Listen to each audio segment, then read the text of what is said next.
2016, Ogun State and the people of Ikare in Akoko area of the state celebrated the 25th anniversary of the Education and Community Empowerment Focused NGO, Bisi Ogunjobi Foundation.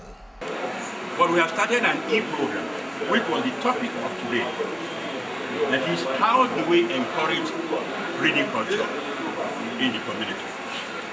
How do I one day be able to grow a potential coalition from this atmosphere? And what we are doing is that we are partnering with a group in America. They supply us the equipment, but we are responsible for all the things. And we came with a pilot project at Emmanuel School, which was the school I attended when primary school. We have got 50 of those kiddies. Each of them contains 200 books. It has capacity for 5,000, but we wanted to test run it. And got a teacher who is there, paying for the teacher. They have a generator, we are paying for diesel to run the generator. And they do tests for them at the end of every term. So you will see, I can't remember the name of the child. This we are saying, a child before the age of 10, or by the age of 10, that read 100 books, is not likely to lose that habit. And that maybe one day, a laureate, like part.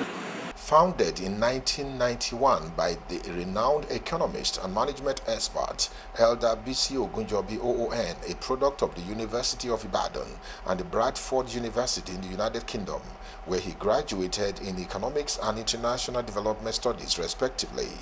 The vision to start the foundation was born out of the need to give back to the community and the place of his birth that has given him so much. The Bisi Ogunjobi Foundation was started on the 12th of May, 1991, while I was living in Ivory Coast, or Côte d'Ivoire. And two things motivated me to do that.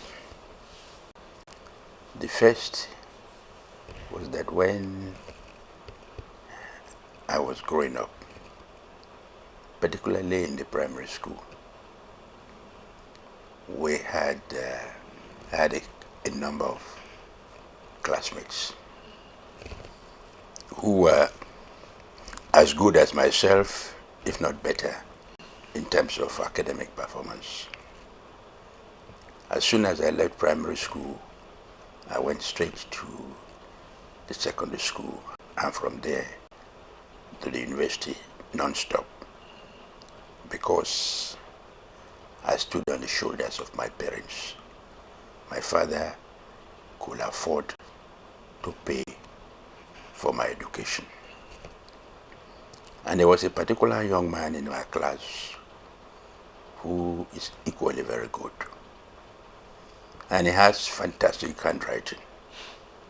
In fact, when you look at my writing, at times when I write, I want to read over, I cannot recall what I have written, worse than that of a doctor. But this man has very, very good handwriting. So he will not be able to afford to buy books, but I can afford. So I will give him my book to write my name in my book. We left primary school, he couldn't go further. Very soon after leaving school, I went to the university, and by 1971, I was already a graduate. I was already working with the Central Bank of Nigeria, and I had my own personal car. And I drove to Ikere, Ekiti, and I parked at the petrol station to fill my tank. And whom could I find? That same boy who was my classmate is now a petrol attendant. And I know there was not very much between us, except that I had somebody to pay my fees. So that was the key element that drives me to say, if I can help people like him, then I will have been a happier person. I will have made some contribution, because I believe knowledge is power. Because if you look at our motto, it says knowledge is power, and knowledge in the service of people and development. Knowledge is the one that gives you power to overcome all your own shortcomings. The power to lead and to be an effective follower. Bisi Ogunjobi Foundation, BOF, is a non-for-profit and non-governmental organization and carries the mandate for assisting the educationally disadvantaged youth in the country. Assist brilliant children with poor parental background to acquire higher education and training, among other objectives. So, if we could give opportunities for people to acquire the knowledge, which is power, they would believe we could have made a very strong contribution. My father never went to school. He was a complete illiterate, but a hard-working person. He went into all forms of trade. He was a lumberman in Ondo, and then later on became a shutterer of vehicles. He would shutter the vehicle from a carriage, take them to Onitsha. Later on, he was buying old clothes and selling them to Later on, he became a produce buyer. So he became very successful. But he knew the value of education, and try as much as possible to see any of his children will have the education as much as they can. These are the two things that made me to focus on education, assisting, empowering the youth to acquire knowledge and education, which will transform them completely from one level to the other. And this has been the driving force behind us, since 1991 when we started. And when we started with just about 10 people. And the initial amount was about 10,000 naira. But we realized that 10,000 naira coming at a critical time in the life of a student makes the difference. We thank God we've been able to do that, for 25 years. Now we have done nearly 900 beneficiaries, and they cut across all universities, it goes across all disciplines, and of course, we also have a lot of physically challenged people who have been benefiting from the program. What started 25 years ago with 10 students has today grown to become one of the largest and focused education and community empowerment platform with hands-on strategy for value addition. Appraising the activities vis-a-vis milestones, 5 years, 10, 15, 20, and 25, the story of BOF has been of success despite key challenges. Yeah, I think when we started, two things happened. When I was living outside the country, so I couldn't come process. And he will organize and send me the list, and I'll pay for all the people. At the end of 5 years, we got complaints that, maybe they are favoring one group or the other. Then I decided we must have a board of trustees. And to have a board of trustees, we also then decided we have to register with CAC. Okay. So we now have to go through that process of getting it registered as an NGO with CAC and with a full Board of Trustees, which is chaired by Professor Bomi Alegbeleye of the University of Ibadan. He is a professor of information technology. So with his coming in, I think things changed, radically, and we're able now to have a more structured approach in the process. As time goes on, we introduced the lecture series, whereby we invite guest speakers from the universities, from the private sector, to deliver lectures, during the course of the award ceremony. And we have gone ahead to publish a number or a selected number of the lectures into in a book form, which is called Sharing Knowledge for Youth Empowerment and National Development. This contains lectures, over a period of 10 years. And this book was launched by Chief Emeka Anyoku, the former Secretary General of the Commonwealth. In addition, we also moved on to looking at issues not just from education, but in the area of health, particularly with the pediatrics. Incidentally, this idea was brought in by one of the beneficiaries who happens to be a medical doctor.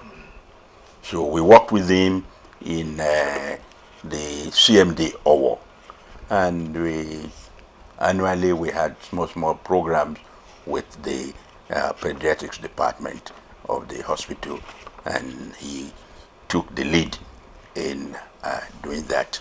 Besides being a historic initiative that consistently harnessed the talent of indigent students, Bisi Ogunjobi Foundation has succeeded in forming strategic international partnership with key international bodies like World Reader USA with the e-reader platforms. This is in addition to the annual lecture series, which featured notable scholars discussing burning educational issues and community development matters. We have also gone to address the issue of encouraging the culture of reading, particularly among the youth. We have these kiddies, which we are with the cooperation or in partnership with the World Reader United States, whereby we have the kiddies and we have selected a primary school. In fact, the primary school which I attended in Ondo State, whereby we have built a library with these kiddies. Yes. The children can borrow, take it home and read. We have 100 books in each of the kiddies, and the children are tested every term to see how we can influence the young people, empower them to be able to read. So we are hoping that a child that by the age of 10, by the age of 11, is been able to read 100 books will never forget that habit. And I think that's what we are doing at the moment. We have just recruited a lecturer from the University of Lagos to do the evaluation. And the result of the evaluation was presented, during the 2016 edition of our award. And it's very, very encouraging. And we hope that maybe in another 20-25 years, if I'm still alive, we may have one Wale Soyinka emerging, from the catchment area. That has been the development, over the years of the BOF. Talking about 15 and the 20 years, we now look at it from the perspective of sustainability. Supposing my children are not interested in following this, what do we do? And we were looking at three options.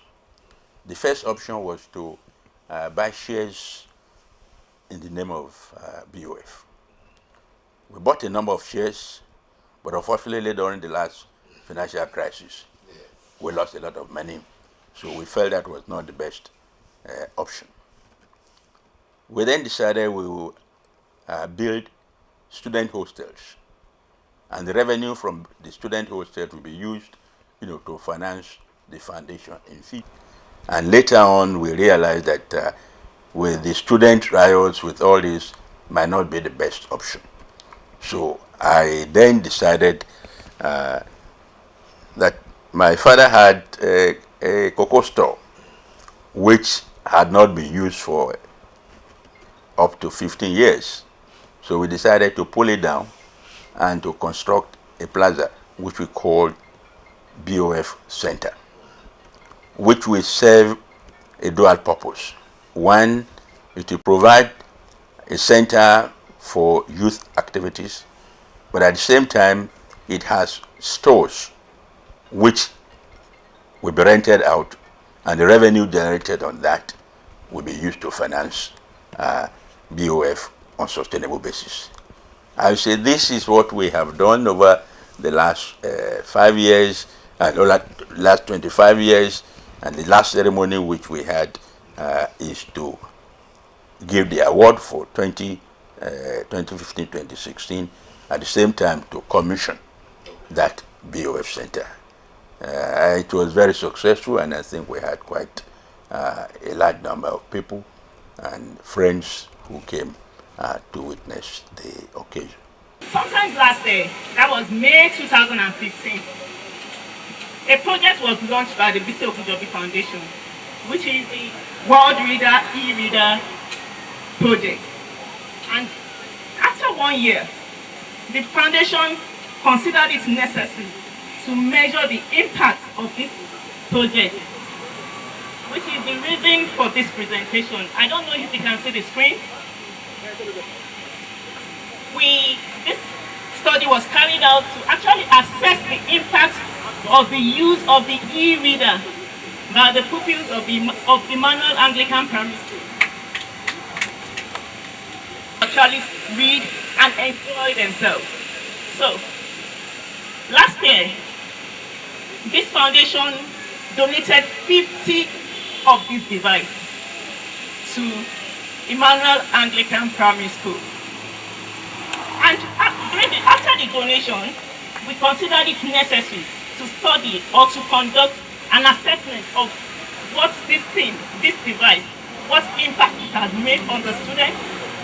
Then we also wanted to find out the reading possibilities the e-reader device offered the pupils and measure the success of the initiative and its impact on the reading habits of the pupils.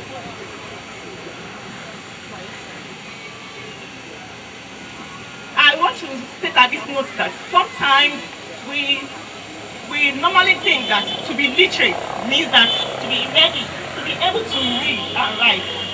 But in 2004, UNESCO described literacy as the ability to identify, to understand, to interpret, to create, and communicate, compute, and use printed and written materials associated with varying content. It is, however, not enough to be literate, but it is better to be able to read, to have passion for reading. Okay, thank you. This is a sample of the device that was donated to the school. So,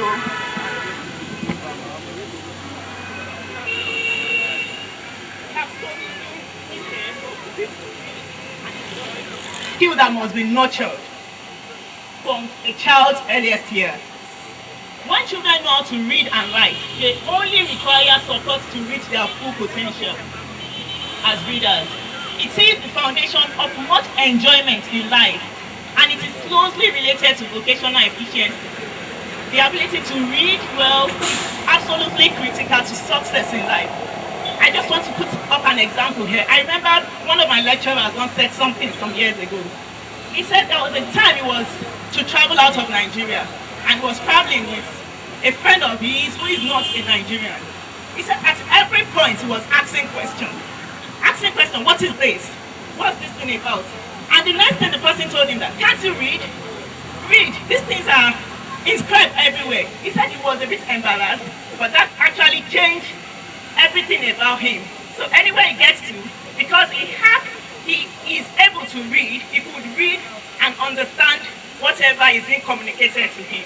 Tell the students, they must work hard, and anybody who finishes his own first,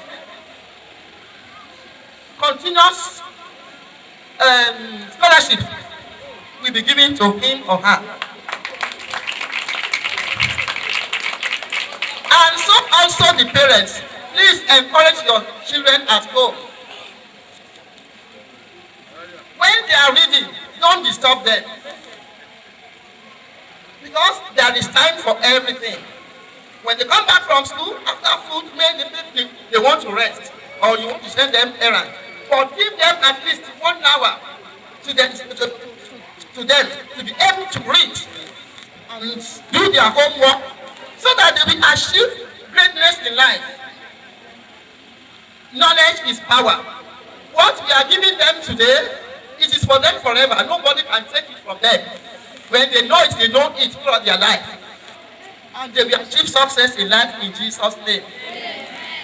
So the e-readers, they are 50 in number, being presented to Emmanuel Anglican Primary School at Pupis on behalf of the BTA, SBMC, the staff and pupils of this school appreciate the Bisi Ogunjobi Foundation for this gesture. And I promise as a friend in my advice that we are going to handle the project properly so that what the sponsor wants to achieve, so that it will be achievable. Thank you all. No doubt, the past 25 years must have been an exceptional one for the founder of Bisi Ogunjobi Foundation, Elder Bisi Ogunjobi ON, we would like to say. But the achievements over the years has been more exceptional as over 90 indigent students have successfully benefited from the foundation. This is also in addition to other initiatives which include Global Health Initiative support for mother and child. All these has been achieved despite the funding challenges it has to contend with. Well, I think so far the whole program has been funded from my own personal income. Except when we launched the book, I definitely received some support. I think maybe we raised about 2 or 3 million during that period, in support of the book. And of course, this was plowed back into the BOF. Yes, we are looking at a possibility of seeking partnership, and support from bigger organizations or international charity organizations. And that was one of the reasons why we decided to do the evaluation, a professional evaluation by a lecturer from the University of Lagos, so that by the time we put our package together, it will be credible. We hope that we will be approaching various organizations. The successes, the achievements, and the challenges which we face, maybe people looking at it or seeing this program might, think that maybe we are doing something very useful, and therefore want to partner with us. An exact roadmap to multiplying achievements, prosperity, and satisfaction had been set for Bisi Ogunjobi Foundation (BOF), and the future plans will incorporate series and some key milestones and deliverables. Yes, our ambition is to have a radio station, an FM radio, at the center. We have applied to the federal government, to the the federal government through the appropriate ministry to give us a license for an FM radio, because we believe such an FM radio is not only going to disseminate information about education, but about development and governance. We feel that such an FM radio will be able to teach people on governance. They will make their elected officers more accountable to what is happening in the local community. One of the things we like to do, when a contract is awarded by the state government, we would like to know who are the we take those projects as their own project. This is a program source of young people who can display their talent. I think this is an area which we want to be able to make some contribution. Hopefully, in a year or two, this station will be operational, and the center will be housing the station, and we'll be able to look at the culture of the people. I always talk to people that in Akoko we have more than 200 dialects, and the towns are less than 5 kilometers from each other, and yet they don't speak the same dialect. People in Ekare don't speak the same dialect with Akungba. The in Akungba don't say the same with Oka, which are less than 5 kilometers apart. Why? We want to know why, how, what is the history of the languages in that area. We are working with the University of Adekunle Lajeshi University for somebody to be able, to go into the research in terms of the syntax of the language, why the differences, where do they originate from. And in one of my jokes, I say that the Tower of Babel, was actually started in Akoko. That's why Tolon did the Waru. Hopefully that we can make some contribution in getting to know why such diversity of languages within a very, very short radius of that. And the place is very, very cosmopolitan, and the place is, well located. We are less than 40 kilometers from Kogi, less than 20 kilometers to the next town in Ekiti, Bilo, which is less than 40 kilometers from Ikere. So that area is a center that can reach nearly 5 states within a radius of 40-50 kilometers. So I think that radio station will be a very unifying force, in that area, while at the same time projecting the culture of the people. Well, I would like to say BOF has started as Bisi Ogunjobi Foundation, but with its expansion, I want it to become Bless Others Foundation, which means others can piggyback into it, others can contribute into it. It becomes Bless Others Foundation. It still remains